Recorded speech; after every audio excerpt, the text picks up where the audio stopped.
여러분들 미국에 가서 이제 생활을 하시게 되면은, 이전에는 그랬습니다.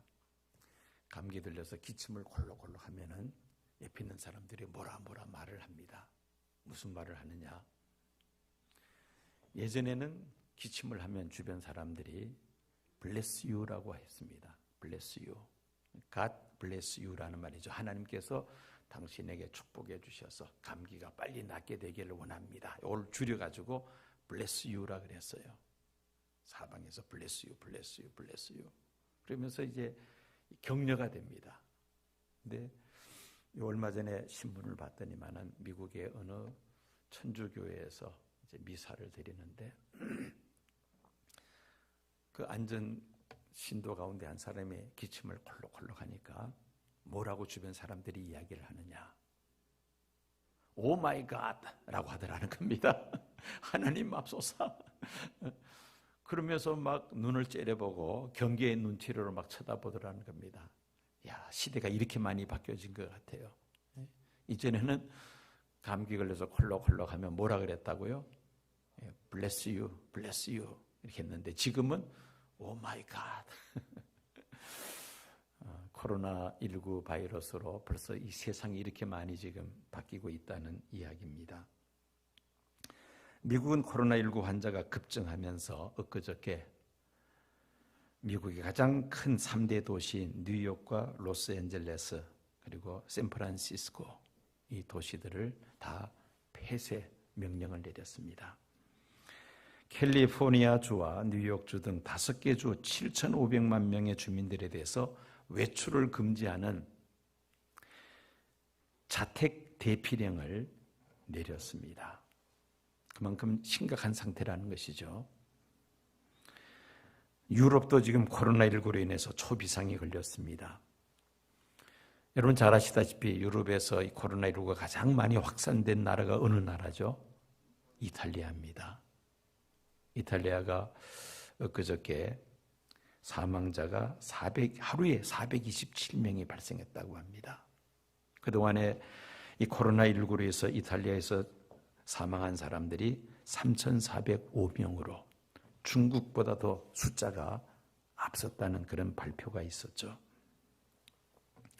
어느 정도로 사망자가 많이 생기느냐? 이탈리아에서는 그 코로나19로 죽은 사람들을 그 도시 안에서 이게 화장이 안 되니까 다른 도시로 시신을 옮겨서 화장을 해야 하는데 그 시신을 누가 옮기겠어요? 옮길 사람이 없죠. 그래서 사진 보는 바와 같이 군용 트럭에다가 그 관들을 싣고 인근 다른 도시로 가서 화장을 하는 그런 사태가 지금 벌어지고 있다는 것입니다. 얼마나 참 공포스러운 그런 현실입니까? 이 공포증이라는 의학 용어를 두려움에 해당되는 그리스어 포비아가 붙습니다. 포비아 또는 패닉이라는 말을 쓰기도 합니다. 패닉, 다 공포를 의미하는 단어들입니다. 이 포비아라는 단어에 또 다른 단어를 갖다 붙여가지고 이제 합성어죠. 그래서 그 공포증의 종류를 구분하는 수백 가지의 단어들이 생겼습니다. 그 중에 가장 많이 알려진 몇몇 공포증의 예를 들면은 공황장애, 이것도 이제 이 공포심으로 말미암는 그 정신적 질환입니다. 불안장애, 뚜렷한 근거나 이유 없이 갑자기 극심한 공포의 불안을 느끼는 이 공황 발작이 반복되는 것을 공황장애라고 하죠. 사실 주변에 아무 문제도 없는데 그냥 혼자서 갑자기 이 공황장애 발작이 일어나면 숨을 쉬지를 못합니다. 온몸이 떨립니다. 그리고 막 땀을 쏟습니다. 이런 현상을 동반하는 것이 공황장애입니다. 우리들이 많이 알고 있는 이 공포증 가운데 고소공포증이 있죠. 높은 곳에 올라가면은 막 무서워 다리가 후들후들 떨리는 고소공포증, 광장공포증, 넓은 장소에 가면은 또 막 이 공포심을 느끼는, 마음이 후련하고 시원한 것이 아니라 오히려 공포를 느끼는 그런 또 증세도 있습니다. 물공포증도 있습니다. 물에 대한 두려움. 그다음에 전광공포증이라 해서 이 벼락에 대한 이 공포증, 밀실공포증, 좁은 공간에 들어가면 막 이게 불안감이 엄습하면서 그렇게 숨도 쉬기 어려운 그런 상태가 됩니다. 광견병 공포증, 악귀 공포증, 도교 공포증, 다리를 건널 때 무서워서 다리를 못 건너간다는 겁니다. 도교 공포증, 혈액 공포증, 피만 보면 막 마음에 두려움이 앞서는 그런 공포증, 여행 공포증, 이런 사람들은 평생 여행을 못 합니다. 발어 공포증이라 해서 말하는 것에 대해서 또 두려움을 가지셔서 말을 못하는 그런 공포증도 있다고 합니다. 암소 공포증, 이 암소라 해서 뭐 수소 암소가 아니고 어두운 곳에 들어가면 막 공포심을 느끼는 그런 공포증, 뱀 공포증, 불 공포증, 사망 공포증, 죽음에 대한 공포증입니다. 동물 공포증, 이런 공포증들이 있는데 이 공포증들이 몇 가지가 되느냐, 제가 구글로 검색을 한번 해봤습니다. 포비아, 공포라는 그 접두사가 붙어서 이 공포증, 이 병명이 몇 가지나 되느냐 한번 확인을 해봤는데 놀라지 마시기 바랍니다. 352가지가 됩니다. 마스크를 쓰고 있으니까 놀랬는지 안 놀랬는지 눈만 이렇게 보이니까 전혀 반응을 제가 할 수가 없어요. 마스크를 벗고 빨리 예배를 드릴 수 있어야 될 텐데, 여러분들 눈만 이렇게 쳐다보니까 전혀 제가 반응을 할 수가 없습니다. 공포증의 종류가 그렇게 많다는 겁니다.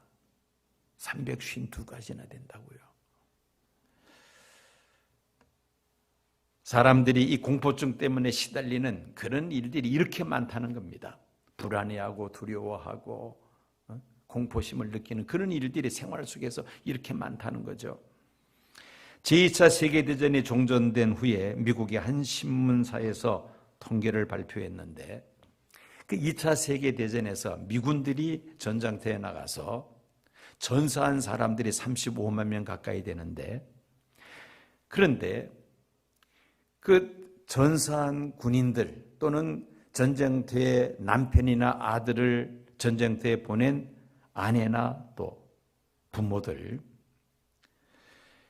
그 전쟁에 대한 근심, 걱정, 염려, 두려움, 전쟁에 대한 공포증으로 심장마비 내지는 기타 질환으로 죽은 사람들의 숫자가 무려 100만 명이 넘는다는 겁니다.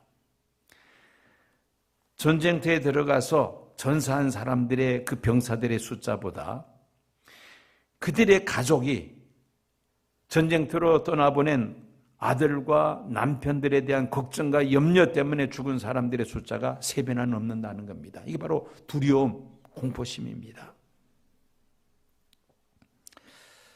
자, 이런 많은 공포들이 있는데 이 공포들 가운데서도 가장 무서운 공포는 바로 죽음에 대한 공포라고 말할 수가 있습니다. 죽음을 두려워하지 않는 사람 거의 없죠. 그래서 오늘 본문 말씀 보면은 죽기를 두려워함으로 일평생 누구에게 매여서 종도를 하는 인생이라고 말씀합니까? 마귀에게 매여 종도를 하는 인생이라고 히브리서 2장 15절에 말씀합니다. 죽음에 대한 공포를 마귀가 장악을 하고 있어서 사람들은 죽기를 두려워함으로 그 마귀에게 일평생 종도를 하며 살아가고 있다는 말씀입니다. 1950년대 해외에서 대형 냉동고에서 직원 한 사람이 사망한 사건이 발생한 적이 있었습니다. 이 냉동고는 배 안에 있는 냉동고인데 이 포도주를 이제 이렇게 운반하는 그런 배입니다. 포도주가 운반하는 도중에 상하지 않도록 대형 냉동고가 배 안에 설치가 되어 있었는데 한 선원이 그 포도주 운반선의 냉동고 속에서 얼어 죽은 채 발견이 된 것입니다. 그는 냉동고 속에 있는 포도주를 다 내렸는지 확인하기 위해서 냉동고 안으로 들어가서 검사를 하고 있었는데, 같이 일하던 바깥에 있던 동료가 그만 냉동고 안에 아무도 없는 줄 알고 밖에서 냉동고 문을 잠궈버리고 말았던 것입니다. 그 냉동고 안에 갇혀있던 선원은 문을 아무리 두들겨도 바깥에서 아무런 반응이 없었습니다. 그는 냉동고 바깥으로 나가지도 못하고 이제 냉동고 안에서 얼어 죽는구나, 그 불안감이 엄습하기 시작을 합니다. 그는 죽어가면서 메모를 남깁니다. 무척 춥구나. 손발이 점점 마비되어 간다. 의식이 점점 더 몽롱해지는구나. 이제 내가 이제 죽는가 보다. 온몸이 마비되어 가는 과정을 벽에다가 메모로 기록을 남겼습니다. 다음 날 냉동고 문을 열어보니까 그 선원이 죽은 채 발견이 된 겁니다. 그런데 그 냉동고는 고장이 난 채 영상 18도를 가리키고 있었다는 것입니다. 온도계에. 그런데 왜 그 선원이 그 냉동 안에서 얼어 죽었을까요? 불안과 두려움 때문입니다. 나는 이제 냉동고 속에 갇혔으니까 이제 얼어 죽는구나. 그 불안하고 두려워하는 마음, 공포증, 그 공포심으로 말미암아 결국 그 냉동 안에서 그만 죽고 말았다는 것이죠. 여러분, 이 죽음에 대한 공포 없는 사람들이 없습니다. 다 죽음에 대한 공포심은 다 가지고 있습니다. 그래서 사람들은 이 죽음에 대한 공포 때문에 평생 죽음의 공포를 장악하고 있는 마귀에게 종노릇하고 있다고 성경은 말씀합니다. 하나님께서 사람을 지으실 때 처음부터 죽을 수밖에 없는 유한한 존재로 만드신 것은 아니었죠. 하나님께서 만드신 그 에덴 동산에서 행복하게 영원히 살도록 하나님께서 지으셨는데, 그런데 우리 사람이 죽을 수밖에 없는 존재가 된 것은 인간의 죄 때문입니다. 동산에 있는 모든 실과는 다 먹어도 좋지만은 동산 중앙에 있는 선악을 알게 하는 실과는 먹지 말라. 먹으면 정령 죽으리라고 하나님께서 말씀하셨죠. 그러나 뱀의 미혹을 받은 하와와 아담은 그 선악과를 먹어버리고 맙니다. 먹으면 정령 죽으리는 하나님의 말씀대로 사람은 세상에 태어났다가 한 번은 죽을 수밖에 없는 유한한 존재가 되고 말았습니다. 마귀는 사람들이 죽음을 두려워하는 마음을 이용해서 사람들을 마귀 앞에 무릎을 꿇게 하고 그들을 사로잡아 일평생 종살이하게 하는 것입니다. 마귀에게 평생을 종노릇하다가 결국은 영원히 타지도 않는 그 불붙는 유황불못의 지옥으로 떨어지고야 맙니다. 사람들이 가장 두려워하는 죽음에 대한 공포에서 해방될 수 있는 비결은 무엇입니까? 믿음을 갖는 것이죠. 하나님의 사랑에 대한 믿음과 또 영생에 대한 믿음을 갖는 것입니다. 하나님께서 독생자 예수 그리스도를 이 세상에 보내신 것은 바로 이 문제를 해결하시기 위함이었습니다.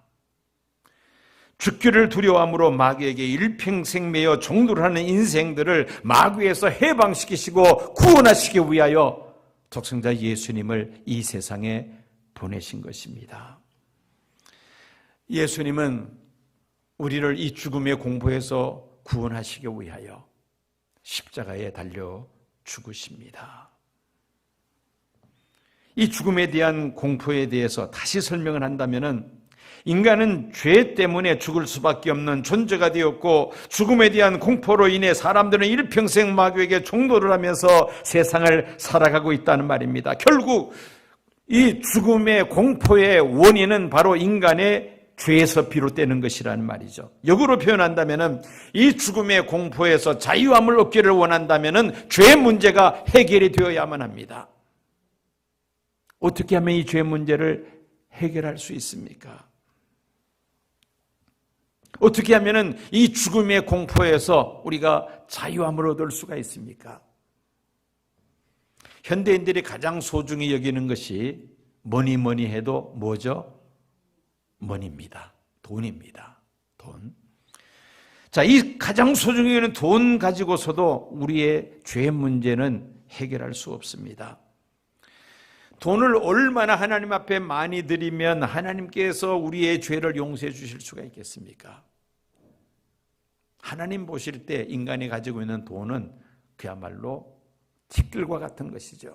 천지만물을 창조하신 하나님께서 인간이 소유하고 있는 억만장자랄지라도 하나님 보시기에는 그건 아무것도 아니라는 말입니다. 돈을 가지고서는 죄 문제 해결이 안 됩니다. 공부를 많이 해서 많은 지식을 소유한다 했어도 역시 죄 문제는 해결할 수 없습니다. 인간의 죄 문제를 해결할 수 있는 분은 하나님 한 분밖에 없습니다. 하나님께서 용서해 주시면 용서받을 수 있고 하나님께서 용서해 주지 아니하시면 용서받을 수가 없습니다. 이 죄 문제를 해결받을 수 있는 방법은 하나님께서 제시한 방법, 그 방법 이외에 다른 방법은 없습니다. 아무리 사람들이 머리를 짜내어서 획기적인 아이디어를 가지고 방법을 제시한다 할지라도 하나님 앞에서 우리의 죄 문제는 해결이 되지 않는다는 겁니다. 단 한 가지, 하나님이 제시하신 방법을 통한다면 해결될 수가 있습니다. 왜? 하나님께서 제시해 주셨으니까. 그러면 하나님께서 우리 죄 문제를 해결받을 수 있는 그 방안을 제시한 것은 어떤 것입니까? 하나님께서 제시하신 방법이란 바로 예수 그리스도입니다. 독생자 예수 그리스도를 이 세상에 보내셨으며 예수님은 인간의 몸을 입으시고 이 세상에 오셨을 뿐만 아니라 우리의 모든 죄를 대신 짊어지시고 십자가에 달려 죽으셨습니다. 예수님께서 말씀하십니다. 나는 길이요 진리요 생명이니 나로 말미암지 않고는 아버지께로 올 자가 없느니라.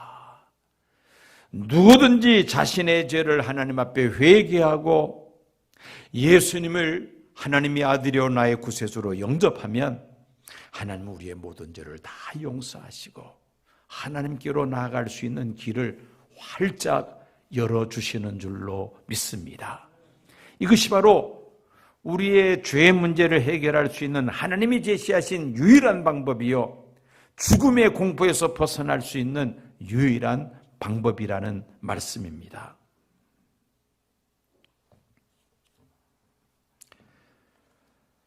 사실 세상에서 가장 겁나는 사람이 어떤 사람인지 아십니까?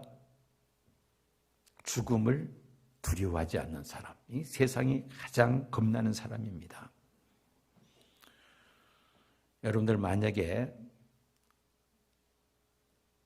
그럴 일이 없겠지만은 싸움이 벌어졌을 때에 상대방이 죽기 살기로 덤벼들면 빨리 도망가십시오. 그 같이 싸우다가는 같이 죽습니다. 죽기 살기를 가고 덤비면은 그 사람이 아이든 어른이든 간에 빨리 도망가는 게 그게 상책입니다. 제일 무서운 사람이 너 죽고 나 죽자 하고 덤벼드는 사람이죠. 죽기를 무서워하지 않고 덤벼드는 사람, 제일 무서운 사람입니다. 자, 이런 사람을 성경은 뭐라고 말씀하는지 아세요? 히브리서 기자는 히브리서 11장 38절에서 세상이 감당할 수 없는 사람이라고 말씀하고 있습니다. 하나님을 섬기는 하나님의 백성들, 죽음을 무서워하지 않는 하나님의 백성들을 세상이 감당할 수 없는 사람이라고 말하고 있습니다. 그래서 우리 2000년 기독교 역사 속에서 셀 수 없는 수많은 순교자들이 나옵니다. 여러분, 그 순교자들은 어떤 사람입니까? 죽음을 두려워하지 않는 사람이죠. 하나님 앞에 믿음을 지키기 위하여 생명까지 내놓은 사람, 즉 죽음의 공포를 극복한 사람들이라는 겁니다. 죽음을 무서워하지 않는 사람이라는 것입니다. 이런 사람들은 세상에 감당할 수 없는 사람이라고 성경은 말씀합니다. 만약에 사람이 죽음으로 모든 것이 끝이 난다고 생각을 한다면 둘 중에 하나를 선택하게 됩니다. 죽음으로 모든 것이 끝난다고 생각한다면 둘 중에 하나 선택하는데, 첫째는 뭐냐면은 될 대로 되라는 식으로 살아갑니다. 어차피 죽을 인생, 내 하고 싶은 대로 멋대로 살다가 죽으면 끝나는데 뭘. 완전히 될 대로 되라는 식으로 살아가죠. 반면에 어떤 사람이 있습니까?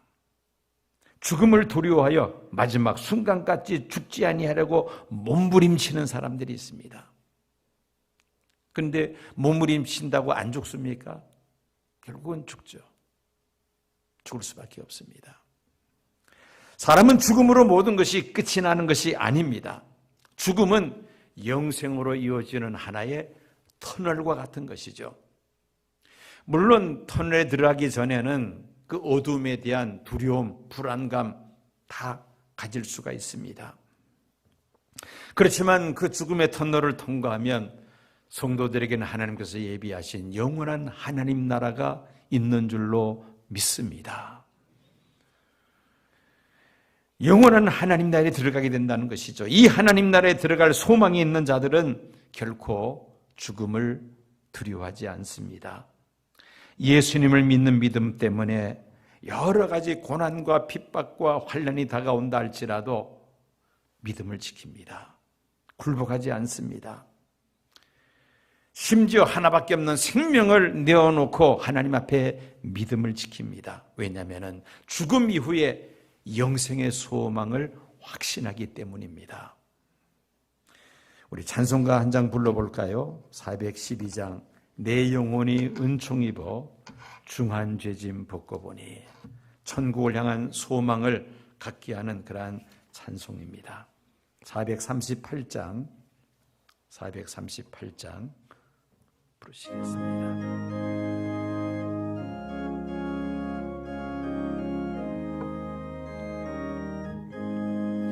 내 영혼이 은총 입어 중한 죄짐 벗고 보니, 슬픔 많은 이 세상도 천국으로 가도다.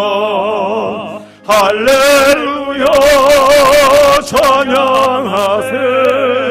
내 모든 죄 사함받고 주 예수와 동행하니, 그 어디나 하늘나라 주의 얼굴 뵙기 전에 멀리 뵈던 하늘나라 내 마음속에 이루어지니, 날로 가깝도다. 할렐루야 찬양하세. 내 모든 죄 사함받고 주 예수와 동행하니, 그 어디나 하늘나라 높은 산이 거친 들이 조막이나 궁궐이나 내 주 예수 모신 곳이 그 어디나 하늘나라. 할렐루야 찬양하세. 내 모든 죄 사함받고 주 예수와 동행하니, 그 어디나 하늘나라. 아멘. 루마니아의 공산주의 체계 밑에서 박해를 받던 범브란트 목사님이라는 분이 있습니다. 이분이 옥중에 있으면서 성경을 많이 읽습니다. 두려워 말라는 말씀이 수없이 기록된 것을 보고는 도대체 신구약 성경에 두려워 말라는 말씀이 몇 번이나 기록되어 있는가 해서 창세기에서 요한계시록까지 다 개수를 세워봤습니다. 했더니만은 355번 나오더라는 것입니다. 여러분 1년이 365일 아닙니까? 바로 365회가 나오더라는 겁니다. 그러면서 이 범브란트 목사님은 그런 말을 합니다. 인간이 얼마나 두려움에 빠지기가 쉬우면은 하나님께서 이렇게 이 성경을 통하여 365회나 두려워 말라고 우리에게 말씀하고 있는가, 그런 이야기를 합니다. 수많은 공포들을 극복할 수 있는 비결은 바로 믿음으로 사는 것입니다. 여러분들 그 샌프란시스코 가면 꼭 방문하는 장소가 있습니다. 골든 게이트 금문교라는 다리입니다. 지금은 우리나라 그 인천대교가 이 금문교보다 훨씬 더 긴 사장교입니다만은, 그러나 이 금문교를 만들 당시에는 세계에서 그 당시에는 가장 긴 다리였습니다. 그런데 이 다리를 건설할 때에 최초 1년 동안 이 다리를 건설하면서 얼마나 많은 사람이 죽느냐면은 23명이 추락사합니다. 이 당시에 이 골든게이트를 공사할 때에 중국에서 노동자들을 대거 데리고 와서 중국 사람들을 투입을 했습니다. 그래서 지금도 이 금문교 가까운 그 지역에 가면은 중국 사람들이 많이 살고 있습니다. 그 조상들이 이제 이 골든 게이트를 건설할 때 중국으로 왔던 그 노동자의 후손들이라 말할 수가 있겠죠. 안전을 위해서 이 건설사가 거대한 안전망을 그 교량 밑에다가 설치를 하고 그리고 공사를 진행을 합니다. 그래서 이 안전망을 설치한 다음부터는 한 사람도 추락해서 죽는 인부가 없었다는 겁니다. 그런데 그게 또 플러스 뜻하지 않은 효과를 가져왔는데 뭐냐면은 공사 진행 속도가 20% 더 빨라졌다는 겁니다.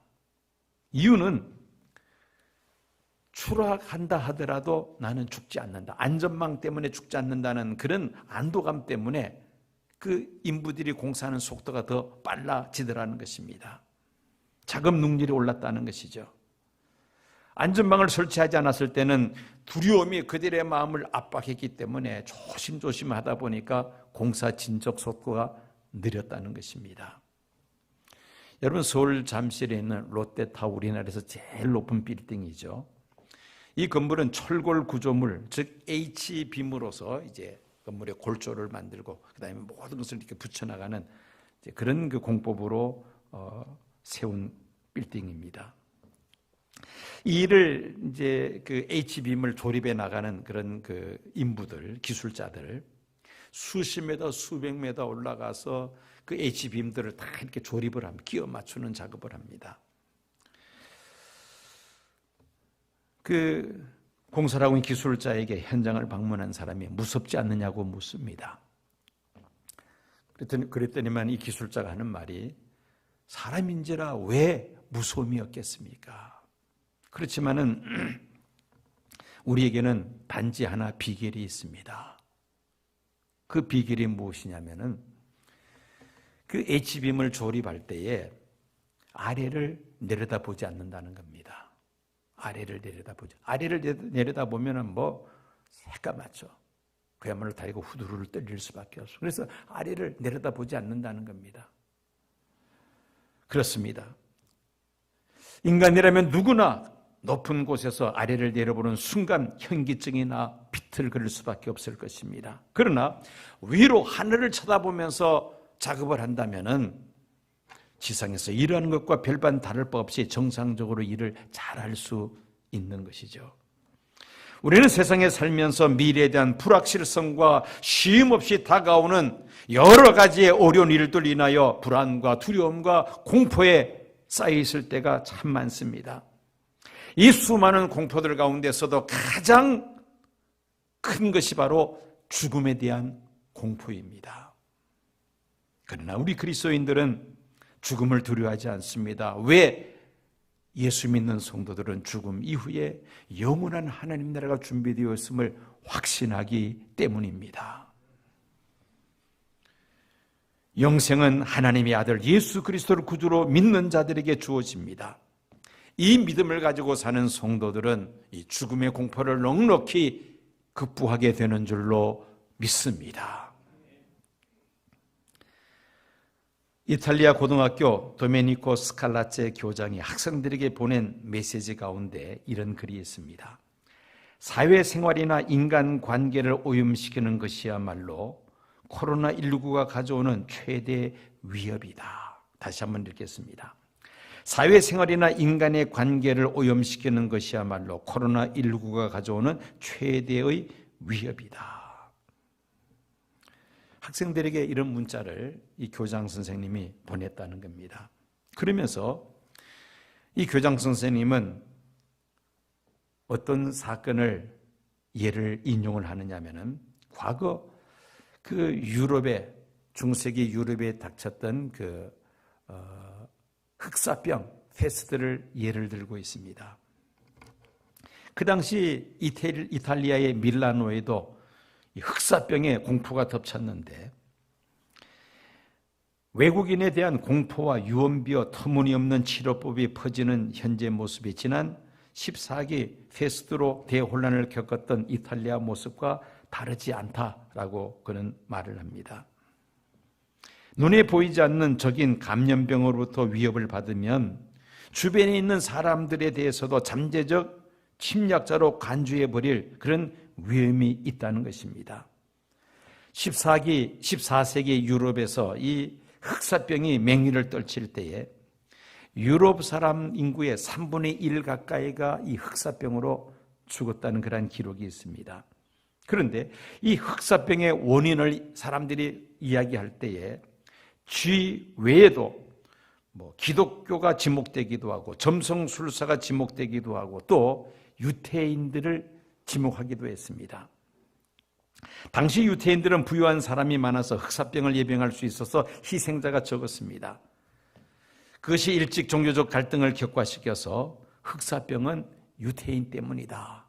유태인들이 흑사병을 갖다가 전염시켰다. 그런 유언비가 근거 없는 그런 말들이 떠돕니다. 그러면서 유태인 학살이라는 그런 만행을 저지릅니다. 1382년 폭도들은 파리에 있는 유태인 거리에서 약탈과 파괴를 저질렀고 1931년에 세비야 조제장이 유대인에 대한 성전을 선동했으며 폭도는 유대인 거리로 몰려들어서 4만 1천여 명의 유태인들을 살해했다고 합니다. 스트라스부르크에서는 2천여 명의 유태인들이 화형을 당했다는 그런 기록도 있습니다. 이 페스트에 대한 그 공포심이 이게 화살이 엉뚱한 데로 날아가서 그런 주변 이웃들에 대한 적개심을 가지게 되고 그러면서 이런 만행이 저질러졌다는 것입니다. 그래서 이 교장이 하는 말이 사회생활이나 인간관계를 오염시키는 것이야말로 코로나19가 가져오는 최대의 위협이다. 그렇지 않습니까? 우리가 전철이나 버스 안에서 어느 한 승객이 콜록콜록 기침하면 그때부터 적개심을 가지고 쳐다봅니다. 인간관계가 이 코로나19로 말미암아 이렇게 파괴될 수 있다는 겁니다. 그래서 사회적 거리 두기를 하는데 여러분 이 사회적 거리 두기가 잘못 이게 나가면은 사람과 사람과의 관계가 단절되고 파괴되는 이런 악영향이 있을 수 있다는 겁니다. 광고 시간에 말씀을 드렸습니다만 이 사회적 거리를 두는 것 때문에 교회도 2m, 가로 세로 2m, 사방 2m씩 띄워서 예배 드리려면 예배 드리라는 것이 지금 정부의 방침 아닙니까? 그렇게 하면은 이 예배당 안에 예배 드릴 수 있는 사람이 40-50명밖에 예배 드릴 수가 없습니다. 이 공간 안에서. 혹자는 그런 말 하더라고요. 그런 말을 하는 공무원들은 그렇게 거리를 띄우고 일하느냐? 하기야 뭐 구청이나 동사무소 가면은 직원들이 이렇게 뭐 1m 간격으로 붙어서 일하지 2m씩 띄워놓고 일하는 그런 관청이 있습니까? 없잖아요. 자기들은 그렇게 안 하면서 주일날 한번 예배 드리는 걸 갖다가 2m 사방 띄워서 예배 드리라 라고 그렇게 강요하는 것은 이건 무리한 요구가 아니냐라고 지금 항의가 우리 기독교 교회 안에서 지금 막 일어나고 있는 것 같습니다.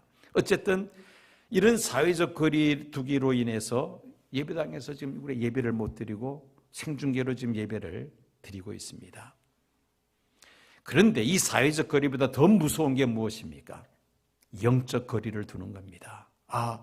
교회 가서 예배 드리면은 혹시나 코로나 감염될 수 있으니까 아예 교회는 가지 말아야지 하면서 교회와 멀어지는 영적 거리가 멀어지는 것, 이게 사실 우리가 경계해야 될 아주 심각한 현실입니다. 오히려 이러할수록 영적 거리가 가까워져야 합니다. 하나님과의 거리가 가까워져야 합니다. 우리 사회가, 전 세계가 코로나19로 인해서 두려움과 불안 속에 휩싸여 있을 때 행여나도 우리가 영적 거리가 멀어지지 않도록, 하나님과의 거리가 멀어지지 않도록 더 하나님께 가까이 나아가야 할 줄로 믿습니다. 그래서 우리 교회는 모든 예배를 생중계로 예배를 지금 드리고 있습니다. 각자 있는 처소에서 시간이 되면은 같이 하나님 앞에 마음을 향하고 하나님 앞에 같이 예배 드리면서, 비록 교회에서 예배당에서 예배를 같이는 못 드리지만은 그 유튜브 생중계를 통해서 더 하나님과 가까워지시는 성도님들이 되시기를 바랍니다.